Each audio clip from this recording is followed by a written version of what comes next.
If I look at the typical way that I have access to resources inside my company, it's really only the resources that my company has bought and purchased for up front.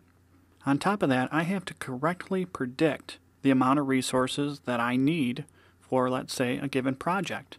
If I overshoot that project, then I'm stuck with extra purchases that I'm not getting a return on investment on.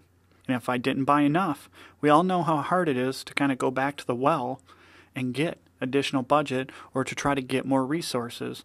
And honestly, how long it takes me to procure resources, for instance, 30 days to get new equipment if I didn't budget correctly, could mean that my project is sunk. So when we look at cloud computing, where I order resources on demand as I need them, at the time I need them, once again, this is way different. Now, we all know that there's no such thing as infinite resources, but really, that's almost what it looks like to our end users when they use cloud. They only pay for what they need, and if they need to buy additional resources, then they can go ahead and do that. And the cloud environment just moves around those resources. And it actually shares those resources in some cases across multiple companies.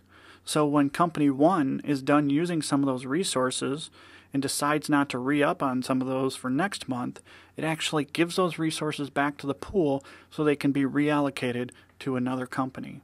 As I said, it's very easy to scale out or scale in the amount of resources you consume, and then you typically only pay for what you're concurrently using. Please join me for the next lesson, 11.6, Examining Rapid Elasticity.